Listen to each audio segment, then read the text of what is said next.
2단원 생각 넓히기 3. 국어의 문장 구조입니다.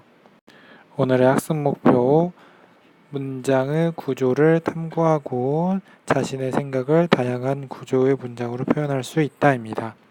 글얼문, 글장으로 이루어진 문장은 생각이나 감정을 말과 글로 표현할 때 완결된 내용을 나타내는 최소의 단위를 뜻합니다. 문장의 종류. 자, 5가지가 나와 있는데요. 말하는 이가 듣는 이에게 하고 싶은 말을 단순하게 진술하는 문장을 평서문이라고 합니다. 말하는 이가 듣는 이에게 질문하여 그에 대한 대답을 요구하는 문장을 의문문이라고 합니다. 말하는 이가 듣는 이에게 어떤 행동을 하라고 요구하는 문장을 명령문이라고 합니다. 말하는 이가 듣는 이에게 어떤 행동을 함께 하자고 요청하는 문장을 청유문이라고 합니다. 말하는 이가 자신의 느낌을 표현하는 문장을 감탄문이라고 합니다. 예를 들어 볼까요? 말한 평서문의 예로 숙제는 밥 먹고 하겠습니다. 말하는 이가 듣는 이에게 숙제는 밥 먹고 하겠다는 하고 싶은 말을 단순하게 진술하는 문장인 평서문의 예가 되겠습니다. 의문문의 예로는 너 올해 나이가 몇이니? 라는 의문문이 있는데요. 말하는 이가 듣는 이에게 나이가 몇이니? 라고 질문을 하여 듣는 이에게 대답을 요구하는 문장입니다. 제발 가만히 좀 앉아 있어라. 말하는 이가 듣는 이에게 가만히 앉아 있으라는 어떤 행동을 하라고 요구하는 문장이었습니다. 청유문의 예를 보면 오늘부터 나와 함께 운동하자 라고 해서 말하는 이가 듣는 이에게 어떤 행동을 운동하자는 어떤 행동을 함께 하자고 요청하는 문장입니다.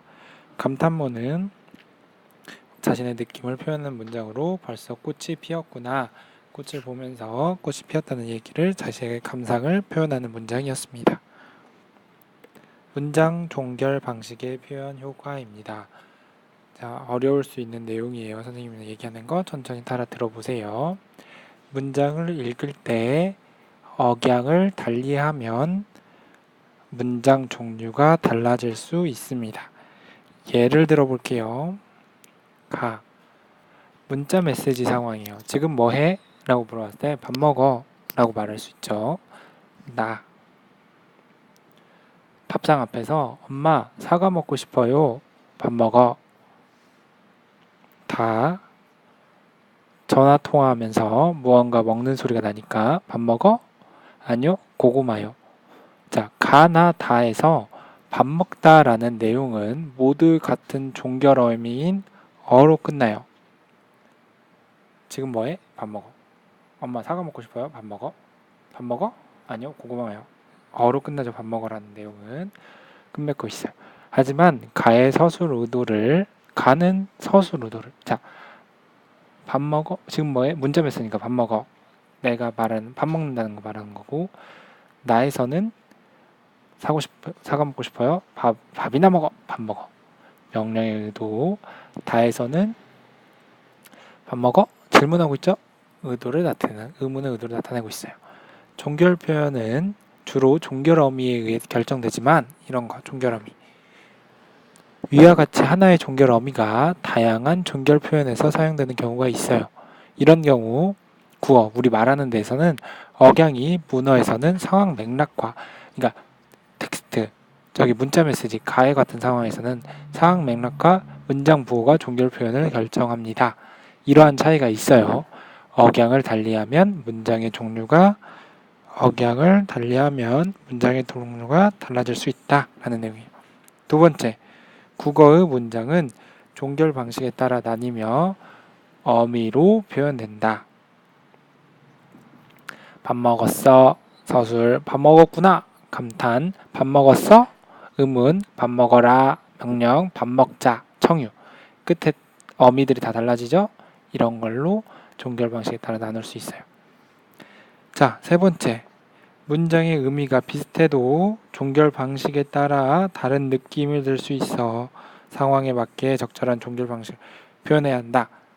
이게 무슨 말이냐 하면 명령문의 상황입니다.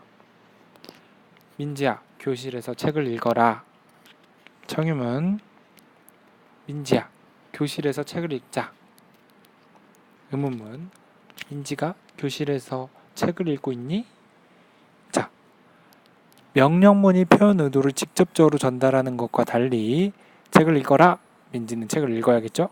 근데 청유문 책을 읽자. 책을 읽고 있니? 와 같은 청유문과 의문문은 내가 민지한테 책을 읽으라는 표현 의도가 간접적으로 전달돼요. 듣는 이에게 어떤 행동을 요청하는 듯한 느낌을 주어 듣는 민지가 부담을 덜어주는 효과가 있죠. 청유문보다는 의문문이 좀 더 간접적이고 부드러운 느낌을 줘요. 뭐를 부탁할 때 뭐 좀 같이 하자 보다는 이것 좀 해줄 수 있어요? 라고 의문문으로 말할 때 좀 더 부드럽고 간접적인 느낌을 주죠. 따라서 명확하게 명령문으로 말할 때가 있지만 의도를 전달하는 명문 대신 청유문이나 의문문처럼 사용하면 듣는 이와의 정서적 갈등을 최소화해서 내가 여러분들과 어떠한 감정적으로 이 사람이 기분 나쁘지 않게 청유문으로 의문문으로 물어보거나 청유문으로 권유해서 정서적인 갈등을 최소화할 수도 있습니다. 이러한 종결 방식에 따라서 느낌이 들 수 있어 상황에 맞게 적절한 종결 표현으로 표현해야 한다라는 말이 명령, 청유문, 의문문 각각이 달라 하면서 예를 들어 봤네요. 자, 문장 기본 구조입니다. 주어부,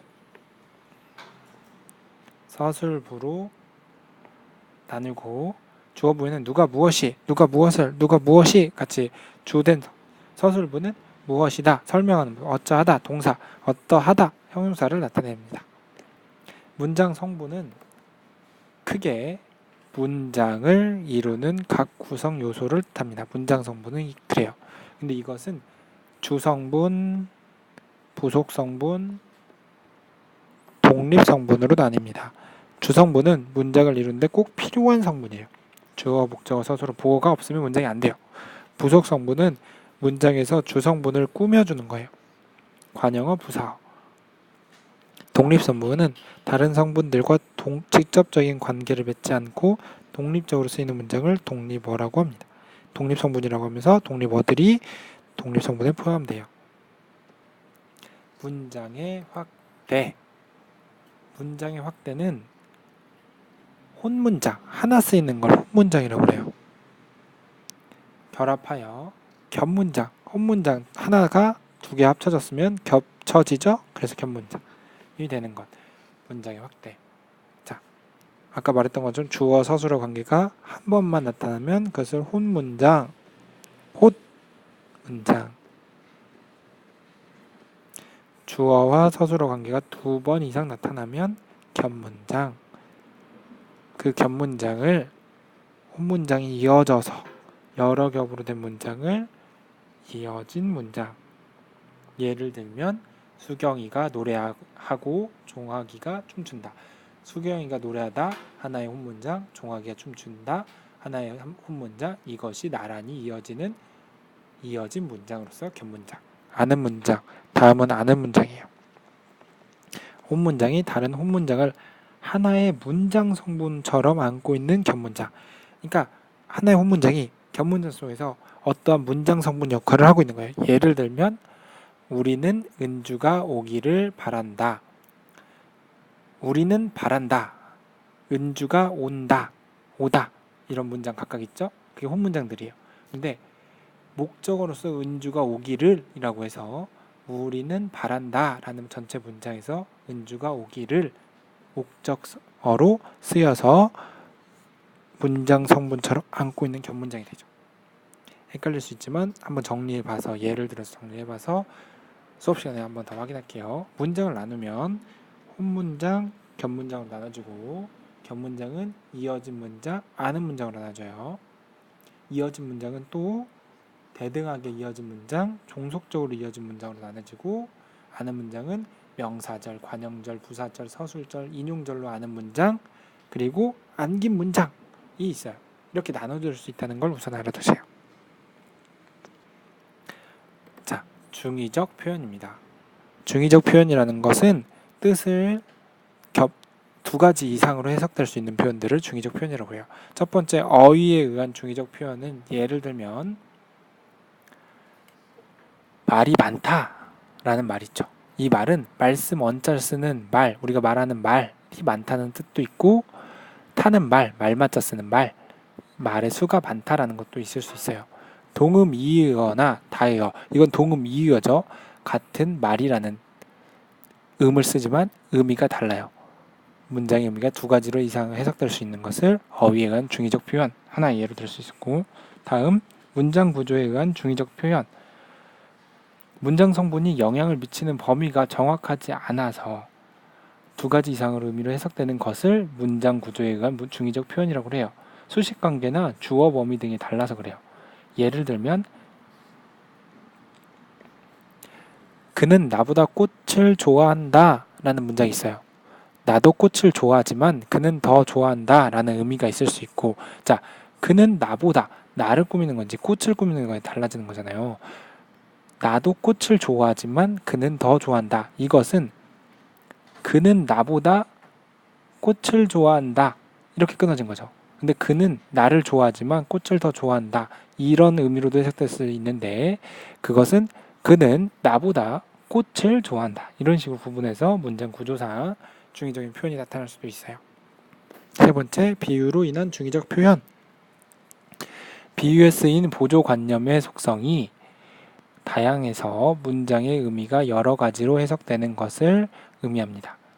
예를 들면 철수는 돼지다 라는 것이 이것은 철수라는 이름을 가진 돼지를 가리킬 수도 있고, 철수가, 사람인 철수가 돼지처럼 살이 쪄서 철수는 돼지다 라고 비유적으로 중의적으로 표현될 수도 있습니다.